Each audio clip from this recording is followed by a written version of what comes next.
Press the Lord, जय मसीह की। आइए प्रार्थना के साथ आज के वचन को हम शुरू करते हैं। पवित्र सेनाओं का यहोवा परमेश्वर, सर्वशक्तिमान, दयालु, स्तुति और आदर के योग्य प्रभु जी, स्वर्ग और पृथ्वी के कर्ता प्रभु जी, धन्यवाद। आज के दिन मेरे जीवन में एक दिन और जोड़ दिया, जिसे आपके साथ मिलकर धन्यवाद कर सके। बहुत से लोग पिता परमेश्वर आज के दिन देख न सके, परंतु धन्यवाद जो आपने मेरे जीवन में एक दिन और जोड़ दिए हैं, ताकि आपके साथ मिलकर मैं धन्यवाद कर सकूं। जितने लोग इस वीडियो को देखते और सुनते, प्रभु जी आप उन पर आशीष दें। बीमार हो या दुखी है, प्रभु जी आप उन्हें आशीष को प्रदान करें। धन्यवाद पिता परमेश्वर आपका दया के लिए, यीशु के नाम से मांगते हैं, आमीन। एक बार फिर से प्रभु यीशु मसीह के सामर्थ्य नाम में आप सबको जय मसीह। मैं फादर रितेश कुमार। आप एक मेरा प्रश्न है, यदि आप इस प्रश्न के जवाब को जानते हैं तो आप जरूर बताएं। क्या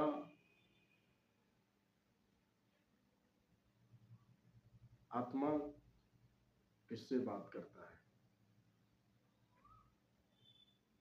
यानी पवित्र आत्मा किससे बात करता है? यदि आप जानते हैं तो कमेंट में आप बता सकते हैं, नहीं तो आप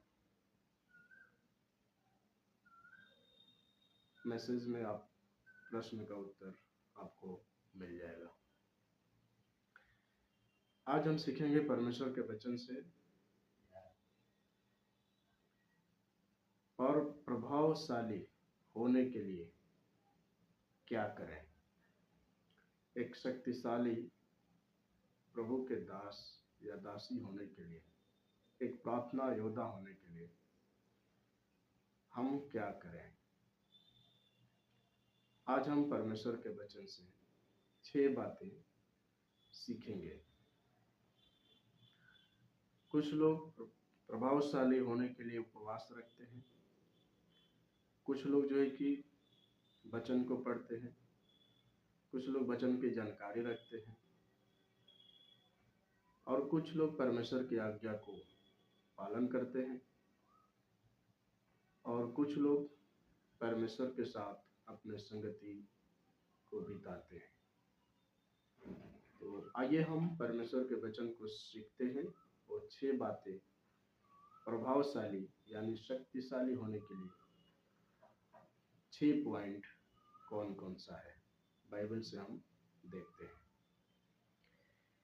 पहला पॉइंट हम देखते हैं, परमेश्वर की संगति में रहना। परमेश्वर की संगति में रहना। उत्पत्ति की पुस्तक 39 अध्याय 1 से 3 पद तक। जब यूसुफ मिस्र में पहुंचाया गया, तब पोतीफर नामक एक मिस्री ने, जो फिरौन का हाकिम और अंगरक्षोभ का प्रधान था, उसको इस्माइलियों के हाथ से, जो उसे वहां ले गए थे, मोल लिया। यूसुफ अपने मिस्री स्वामी के घर में रहता था और यहोवा उसके संग था, इसलिए वह सफल पुरुष हो गया। और यूसुफ के स्वामी ने देखा कि यहोवा उसके संग रहता है और जो काम वह करता है उसको यहोवा उसके हाथ से सफल कर देता था। तो यहाँ हम देख रहे हैं कि यूसुफ पोतीफर के घर पर रहा करता था। यूसुफ पोतीफर जो उसका स्वामी था, उसके घर में रहा करता था वो। और यहाँ पर हम देख रहे हैं कि परमेश्वर पोतीफर प्रधान था और उसके घरों में यूसुफ रहा करता था या रहता था। तो यहाँ हम देख रहे हैं कि इस्माइलियों के हाथ से जो उसे वहां ले गए थे, मोल लिया। तो यहाँ पर इसराइलियों के हाथ से ये जो पोतीपार है, यूसुफ को मोल लिया था। यूसुफ अपने मिस्री स्वामी के घर में रहता था, क्योंकि वो मिस्र के था पोतीपार, और उसके घर में वो रहा करता था, और यहोवा उसके संग था। अब यहाँ पोतीपार बहुत ध्यान से यूसुफ को देख रहा था, और यहाँ परमेश्वर के वचन कहता है कि यहोवा उसके संग था। यूसुफ के साथ परमेश्वर उसके संग था, क्योंकि उसको परमेश्वर के संगति में यूसुफ रहता था और परमेश्वर के साथ प्रार्थना किया करता था, इसलिए वह सफल पुरुष हो गया। यहाँ पर हम देख रहे हैं कि परमेश्वर यूसुफ के संग था और वो सफल पुरुष बन गया।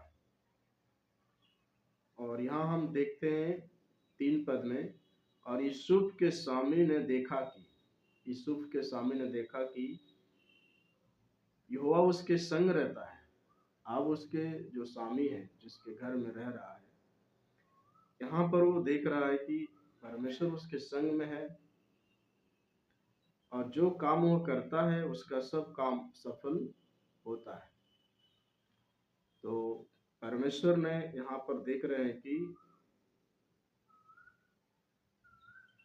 उसने घर का अधिकारी बनाकर अपना सब कुछ उसके हाथ में सौंप दिया। यहाँ पर हम देख रहे हैं 4 पद में, उसकी अनुग्रह की दृष्टि उस पर हुई और उसकी सेवा टहल करने के लिए नियुक्त किया गया, और फिर उसने उसको अपने घर का अधिकारी बनाकर अपना सब कुछ उसके हाथ में सौंप दिया।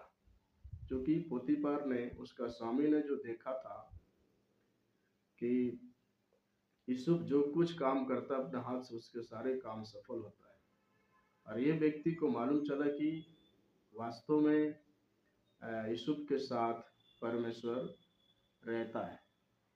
तो हमको पहली चीज हमने देखा कि तब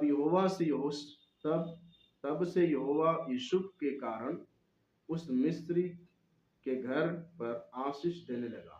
यानी कि उस पोतीपार के घर में यूसुफ के कारण, जब उसके घर में रहने लगा, सारे कार्य उसके साथ करने लगा, तो परमेश्वर ने पोतीपार के घर में परमेश्वर यूसुफ को रहने के कारण आशीष देने लगा।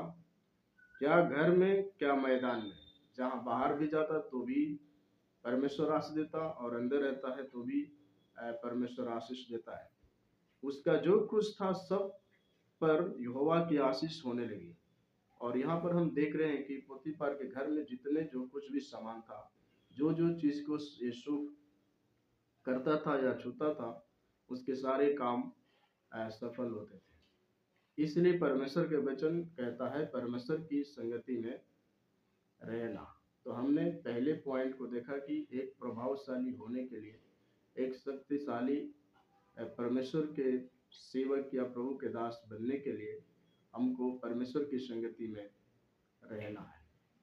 दूसरी बात को देखते हैं, परमेश्वर की आज्ञा मानना। परमेश्वर की आज्ञा को मानना। व्यवस्था विवरण 28 अध्याय और 1 पद से 4 पद तक। यदि तू अपने परमेश्वर यहोवा की सब आज्ञा जो मैं आज तुझे सुनाता हूँ चौकसी से पूरी करने को चित्त लगाकर उसकी सुने, तो वह तुझे पृथ्वी की सब जातियों में श्रेष्ठ करेगा। 2 पद, फिर अपने परमेश्वर यहोवा की सुनने के कारण ये सब आशीर्वाद तुझ पर पूरे होंगे।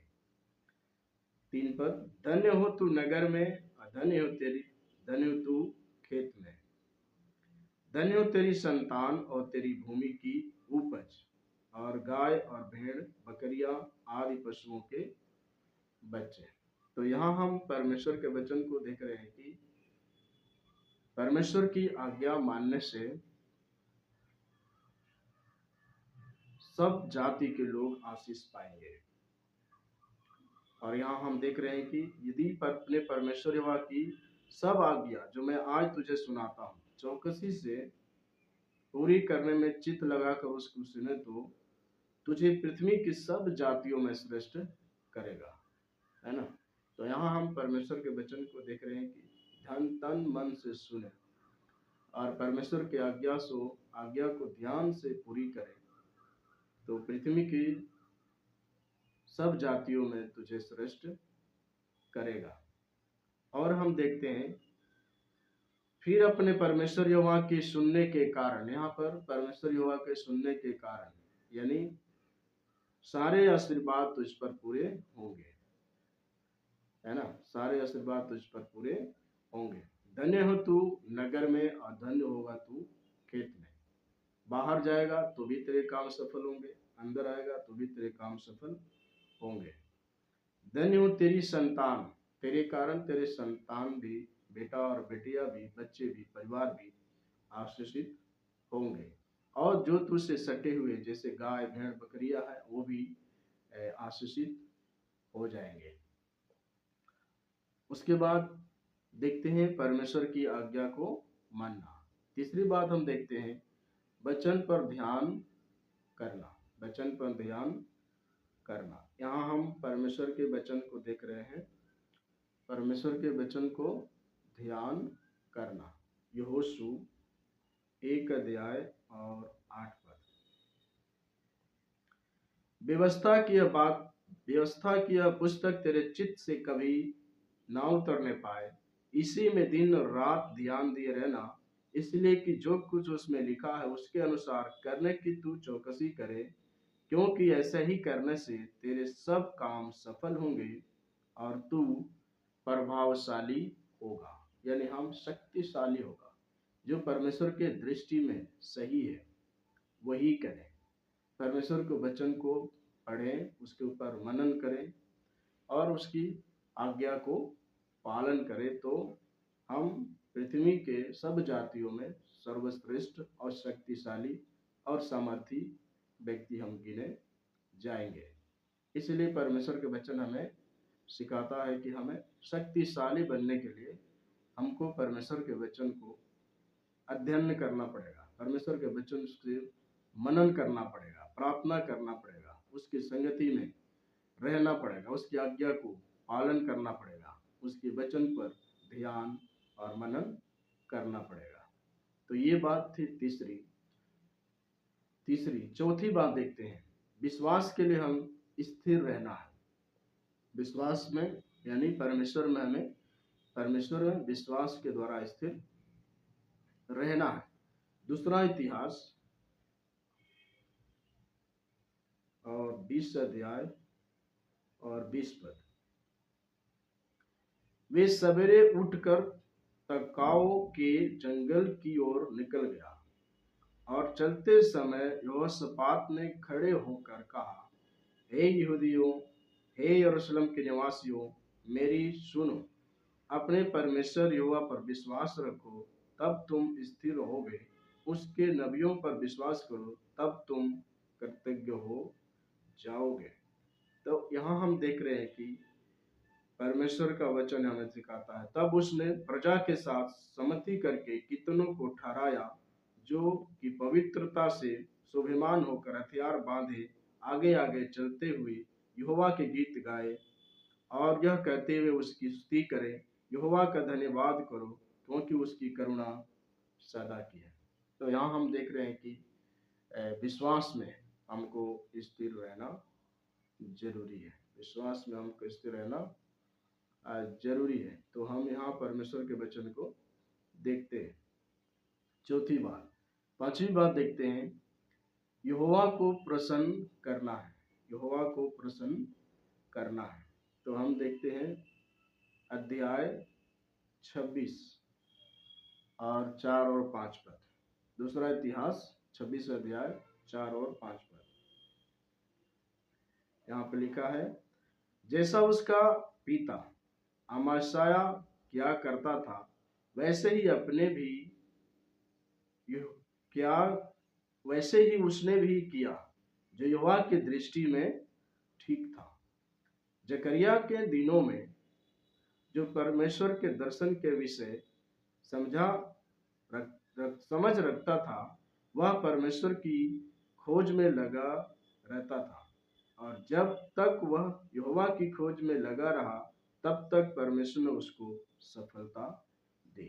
तो यहाँ हम देख रहे हैं कि अमस्या जो था वो परमेश्वर के खोज में जब तक लगा था, जब उसकी संगति में जब तक रहा, तो उसके सारे कार्यों में परमेश्वर ने सफलता दी और उसके सारे कार्य को परमेश्वर ने सफल बनाया।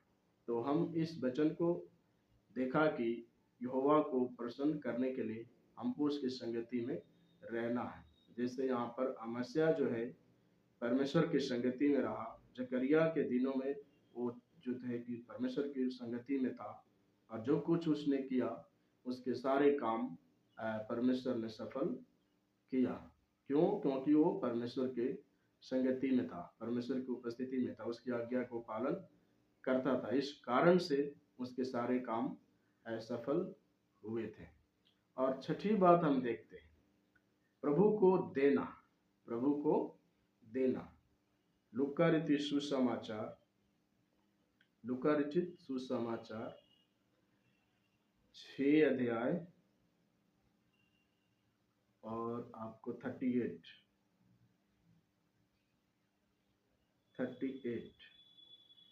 दिया करो तो तुम्हें भी दिया जाएगा, लोग पूरा नाप दबा दबा कर और हिला हिला कर और उभरता हुआ तुम्हारी गोद में डालेंगे, क्योंकि जिस नाप से तुम नापते हो उसी से तुम्हारे लिए भी नापा जाएगा। तो जब हम परमेश्वर को देंगे तो परमेश्वर हमें भी देगा। यदि हम परमेश्वर को नहीं देंगे तो परमेश्वर भी हमको नहीं देगा। यहाँ परमेश्वर के वचन कहता है कि लोग पूरा नाप दबा दबा कर हिला हिला कर उभरता हुआ तुम्हारी गोद में डालेगा, है ना। जिस नाप से तुम नापते हो उसी नाप से तुम्हारे लिए भी नापा जाएगा।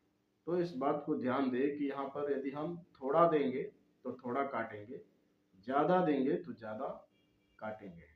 तो यहाँ ज्यादा हम प्रभु के पास समय देंगे तो ज्यादा समर्थवान होंगे, और कम समय देंगे तो कम समर्थवान होंगे। तो हमको परमेश्वर के सामने समय को देना है, उसकी संगति को हमको करना है, ताकि परमेश्वर आपके जीवन में अद्भुत रीति से काम करने पाए। दूसरा कुरिन्थियों 8 अध्याय और 15 पद,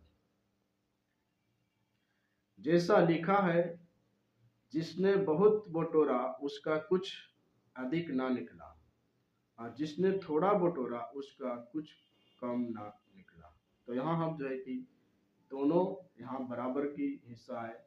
जैसा लिखा है, जिसने बहुत बटोरा उसका कुछ अधिक ना निकला, और जिसने थोड़ा बटोरा उसका कुछ कम ना निकला। यानी कि जो परमेश्वर को संगति में दिया अपने जीवन को, उसने बहुत ज्यादा बटोरा, और जो उसने कम दिया उसको कम मिला।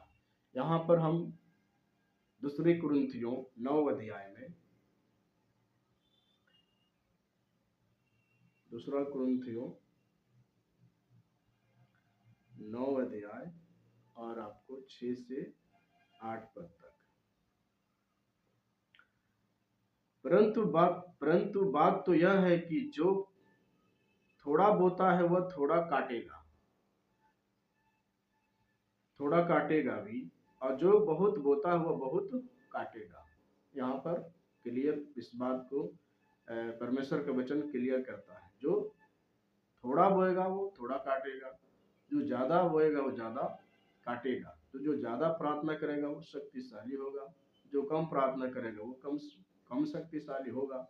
दिन 7 पद में, हर एक जन जैसा मन में ठाने वैसा ही दान करे, ना कुड़कुड़ा के और ना दबाव से, क्योंकि परमेश्वर हर्ष से देने वालों से प्रेम रखता है। तो यहाँ हम परमेश्वर के वचन कहता है, कुड़कुड़ा कर कोई भी काम ना करे, आनंद के साथ खुशी के साथ काम करें। यदि हम प्रभु को दान दे रहे हैं तो खुशी से करें, यदि हम प्रभु के प्रार्थना कर रहे हैं तो खुशी से करें, या हम ईश्वर के कोई काम कर रहे हैं तो खुशी से करें, कुड़कुड़ा के नहीं।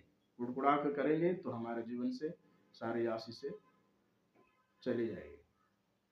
8 पद, परमेश्वर सब प्रकार का अनुग्रह तुम्हें बहुतायत से दे सकता है, जिससे हर बात में और हर समय सब कुछ जो तुम्हें आवश्यक हो तुम्हारे पास रहे, और हर एक भले काम के लिए तुम्हारे पास बहुत कुछ हो। हालेलुया। तो जो भी भलाई के जो काम है उसको करने के लिए तत्पर हम रहें, क्योंकि परमेश्वर का वचन हमें सिखाता है कि हमें एकदम प्रभावशाली होना है। तो हमको हर एक कार्य में परमेश्वर को संगति करना है। तो हमने 6 बातें सीखी। पहली बात हमने सीखा कि परमेश्वर की संगति हमको करना मस्ट है। उत्पत्ति 39 के 1 से 3 में देख सकते हैं। परमेश्वर की आज्ञा मानना, व्यवस्था विवरण 28 1 से 4 में देख सकते हैं कि वहां पर परमेश्वर के वचन हमें सीखने को मिलता है। तीसरा, वचन पर ध्यान करना, यहोशू 1 8 पद में देख सकते हैं। चौथा, विश्वास में स्थिर रहना, यहाँ पर जो है कि दूसरा इतिहास 20 अध्याय 20 पद में आप देख सकते हैं, जो हमेशा परमेश्वर का अनुग्रह में स्थिर रहा और उसको परमेश्वर ने आशीष दी। और उसके बाद हम देख सकते हैं यहोवा को प्रसन्न करना, परमेश्वर को प्रसन्न करना, है ना। हमेशा जो है कि परमेश्वर के साथ संगति में चला और जो कुछ उसने चाहा वो हासिल कर लिया। और छठवीं बात, प्रभु को देना, है ना। जो हम प्रभु को देंगे तो हमको भी मिलेगा। हम ज़्यादा देंगे तो ज़्यादा मिलेगा, थोड़ा देंगे तो थोड़ा मिलेगा। इसलिए परमेश्वर के वचन कहता है पूरे दिल से, तन मन धन से परमेश्वर को देना है, ताकि परमेश्वर आपके जीवन में बहुतायत का आशीष देने पाए। धन्यवाद वचन को सुनने के लिए ध्यान से। परमेश्वर आपको आशीष दे। may the God bless you।